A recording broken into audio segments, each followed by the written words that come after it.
Physical hygiene is so important, right? Why do we wash our hands? So we get rid of germs and won't catch infectious diseases like COVID-19. Why do we brush our teeth? So we won't get cavities and have bad breath. But what about emotional hygiene? What are we doing about keeping our brain and nervous system clean and free of mental germs? Why do we focus so much on our physical health, but not our emotional health, and pretend that the two are not connected? In fact, poor emotional hygiene can lead to serious physical disease. The fear and alarm center of our Stone Age brain was designed to mobilize the body's energy resources when there was a threat, like a bear waiting behind a tree. Today, we live in a digital society with huge amounts of information flooding our brain at every second of every day. Our brain doesn't just react to this information. Instead, our brain tries to anticipate what's going to happen next by constantly interpreting the data coming from inside and outside the body. If our brain just reacted to what's happening, there wouldn't be enough time to really protect us. All of this stealth data processing happens below our conscious awareness. So imagine if you are your brain and your 86 billion nerve cells constantly try to predict what's going to happen next in order to keep you safe at all times. If something doesn't feel 100% safe, you'll assume that it's a threat. As a result, your body's often on high alert, out of balance, dysregulated, waiting for the bear to attack.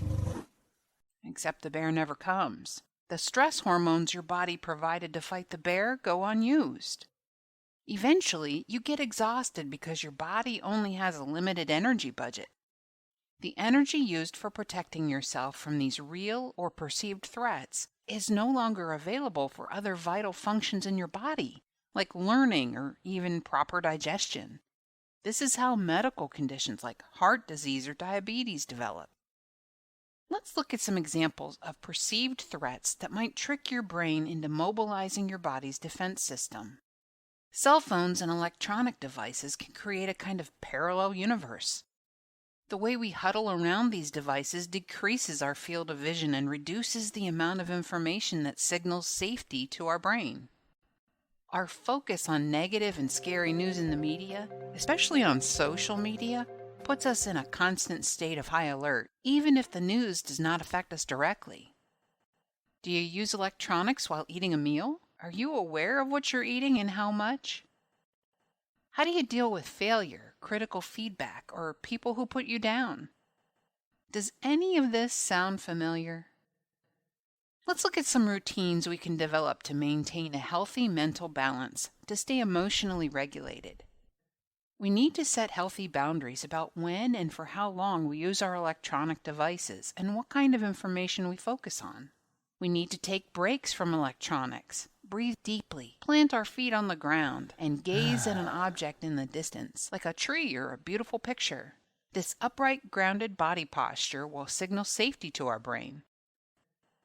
We need to be mindful about what and how much we eat by focusing only on our food. When we feel down after a setback, we can talk to a person we trust instead of engaging in negative self-talk. Here's a great exercise for getting out of the destructive cycle of replaying negative events in our head. Focus on the details in the room and say them aloud, or rub your hands on the fabric of your clothes and describe how it feels. Most of all, surround yourself with positive, well-regulated people. Their positive attitude will rub off on you, which is called co-regulation.